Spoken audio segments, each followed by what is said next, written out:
করে পড়ে দিবা ভাবি, একবারে তোমার মনের মতো করে পড়ে দিবা। কি ব্যাপার, আজকে তোকে একটু বেশি খুশি লাগছে? তোমার কথা ভাবি, আমি তো সবসময় হাসি খুশি থাকি। সাথে বাড়িকে তোমার শাশুড়িকে পাঠিয়ে দিও। 1 কেজি মরিচ লেবু বলছিল, বাবুরা বা মাঠ থেকে তুলে এসছে। ঠিক আছে ছোট মা, আমি বাড়ি গিয়ে পাঠিয়ে দেবো। কই গো তোমার হইলো? হ্যাঁ হ্যাঁ হয়ে গেছে, ভাজিটা তুলে দিলেই হয়ে যাবে।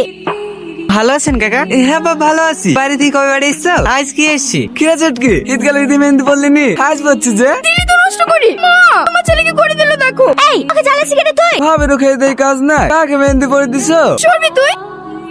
ভালো আছো বাপ? হ্যাঁ ভালো আছি। ধরেন এই সব বলে আসার কি দরকার? এত বছর পর বন্ধুর বাড়ি আসছি, খালি হাতে আসা যায়? সবই ঠিক আছে। ঈদের আগে বাড়ি আসলে না কেন বাপ? কাজের অনেক চাপ ছিল, আর ফ্লাইটেরও টিকিট পাইনি, সেই জন্য আসা হয়নি। ভালো আছে সোনিয়া? হ্যাঁ ভালো আছি। যা বাবু, রাজকে ভিতরে লি যা। যা বাবু, ঘরে গিয়ে বসো গা।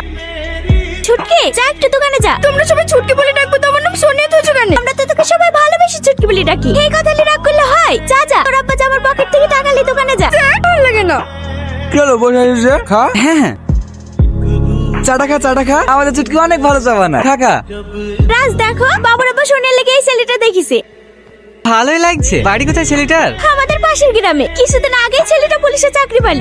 লজ্জা পেয়েছে মনে হয়। এই বয়সে বিয়ে দিবেন? হ্যাঁ বাপ, চোখ ভালো না। মেয়ে তো কাউকে কখন ভালোবেসে বসে থাকবে? ওর আব্বা আবার ওসব ভালোবাসা পছন্দ করে না। যদি শোনে কোনোদিন কাউকে ভালোবাসে, তাহলে সেই দিন ওকে বাড়ি থেকে বের করে দেবে। তুমি খেয়ে নাও বাপ, যাই বাড়ির কাজগুলো করে লেগি।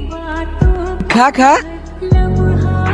আমার অনেক ভয় লাগছে। যদি এই ছেলেটার সাথে আমার বিয়ে দিয়ে দেয়, তুমি কিছু একটু করো, আমি অন্য কাউকে বিয়ে করতে পারবো না। তুমি এত ভয় পাইছো কেন? এই রাজবেশি থাকতে তোমার কোথাও বিয়ে হইতে দেবে না। আচ্ছা রাত, তুমি একটা কথা ভেবে দেখিছো? আব্বা মা ভাই যদি আমাদের দুজনে ভালোবাসার কথা জানতে পারি, তাহলে কি হবে? কি আবার হবে? আমাদের বিয়ে দেবে? জীবনেও দেবে না। তখন তুমি আমার পরিবারের নজরে একজন বিশ্বাসঘাতক হয়ে যাবে। আরে আমরা কি কোনো অন্যায় কাজ করছি নাকি? আমরা তো শুধু দুজনকে ভালোবাসি। আর ভালোবাসা কি কোনো পাপ কাজ নাকি? ভালোবাসা পাপ না, কিন্তু তুমি আমার ভাইয়ের একজন বিশ্বস্ত বন্ধু হয়ে। ওসব কথা ছাড়ো তো। এতদিন পর তোমার জন্য বাড়ি থেকে বাড়ি আসলাম, কোথায় একটু ভালোবাসার কথা বলবো তা না? এইসব আবল তোর কথা নিয়ে পড়ে আসো।